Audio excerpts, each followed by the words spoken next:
And so many times, you wanted to really hit Blade Splicer turn 2 or Strangle Root and have something else to play on turn 2.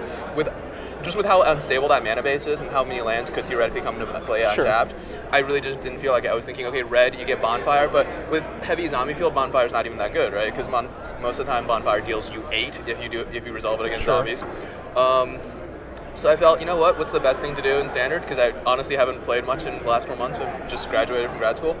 And I was like, okay, I like bouncing Blade Splicers and Thrug Tusk Restoration Angel. So that's it. That was the whole genesis of the deck, and it kind of just worked itself out there. Yeah, it served you well all weekend. Did you take a loss in the Swiss? I don't recall. I did, actually. I took a loss to, I believe the only mirror match in the entire field. Yeah, he went turn 3 Sublime Archangel, and then turn 4 he Rancored it and played a Johnny, so I ended up taking 16 in one swing from that Sublime, and I was like, okay, well, I'm not winning that round. I know that Kibler has been a fan of Sublime Archangel as like a mirror breaker, so did you think that that's I do. I think if going back and changing the deck, I would definitely have the Sublime Archangels over the Hero Bladehold, simply because I felt that, I thought Hero was great because, Battlecry, you're swinging with multiple creatures, but at the same time, if you're swinging with multiple creatures, you should be winning even without the Battlecry. Sure.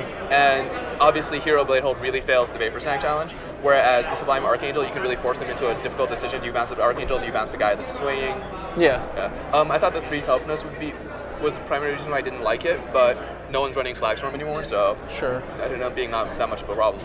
Yeah, I mean, and it's a flying creature, which is proven to be quite powerful in this format. Yeah, I think I've won several rounds with birds equipped with swords.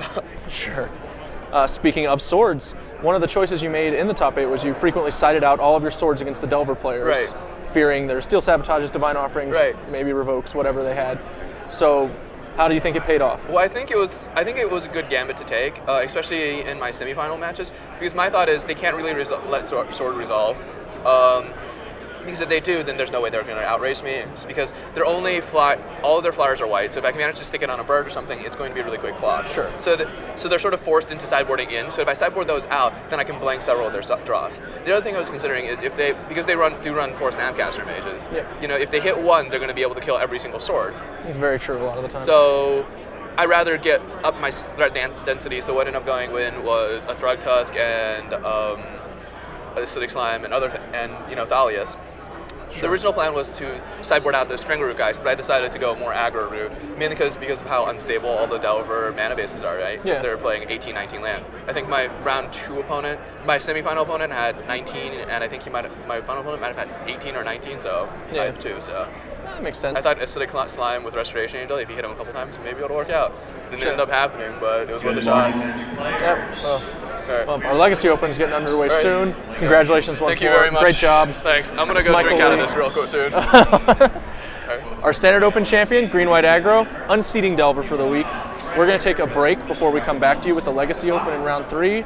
Not sure if we're shooting over to the booth real quick or not, but if not, I'll see you later on. Before we get started. So once again, 10 minutes left to sign up for the Legacy Open.